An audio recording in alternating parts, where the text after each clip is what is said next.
কৃষ্ণপ্রেমী গুণী শ্রোতাজনেরা, গীতা মানুষকে পণ্ডিত করার জন্য নয়, ঈশ্বরের পথ প্রদর্শন করার জন্য উপদিষ্ট হয়েছে।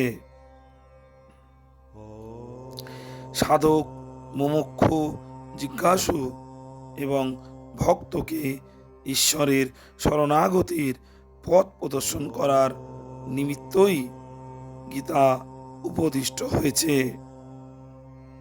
সেজন্য দেহদেহী, শরীর শরীরী, সৎ অসৎ, বিনাশী অবিনাশী প্রভৃতি তত্ত্বগুলি আগাগোড়া এবং বারংবার আলোচনা করা হয়েছে।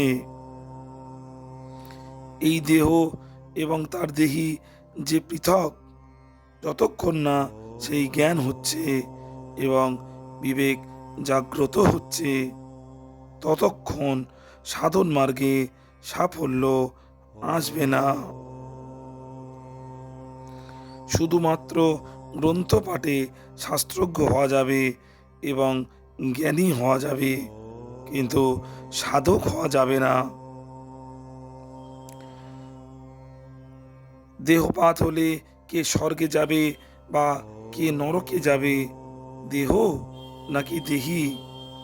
দার্শনিক জ্ঞান অর্জন করে বড় বড় জ্ঞানের কথা আওড়ানো যায়, কিন্তু দেহ ও দেহীর পার্থক্য সঠিকভাবে হৃদয়ঙ্গম না হলে শোক দূর হয় না। পরমাত্মার শরণাগত হয়ে তার সাথে একাত্মতা স্থাপন করে এবং জগৎ প্রকৃতি হতে সমস্ত সম্পর্ক ছেদ করতে হয়। তবেই নিজের দ্বারা নিজেকে উদ্ধার করা সম্ভব হয় এবং ব্রহ্মের সাথে অভিন্নতা প্রাপ্তি হয়। আমি যে শরীর নই, আমি অনাদিকাল হতে পরমাত্মার সাথে একাত্ম হয়ে বিরাজ করছি এবং কালাতীত হয়েও বিরাজ করব। এই সিদ্ধান্তটি উপলব্ধি করতে হবে ও হৃদয়ের অন্তঃস্থলে বদ্ধমূল করে গেঁথে নিতে হবে। তখন ওই যাতায়াতকারী শরীরগুলোর জন্য কখনোই শোক উৎপন্ন হতে পারবে না। গুণী শ্রোতাজনেরা, কৃষ্ণ চর্চায়, কৃষ্ণ কথা যদি আপনাদের ভালো লাগে, তবে চ্যানেলে নতুন হলে চ্যানেলটি সাবস্ক্রাইব করতে ভুলবেন না। আর বেশি বেশি লাইক ও শেয়ার করে ভিডিওটি ছড়িয়ে দিন, যাতে কৃষ্ণ প্রেমীরা কৃষ্ণ কথা শুনতে পারেন।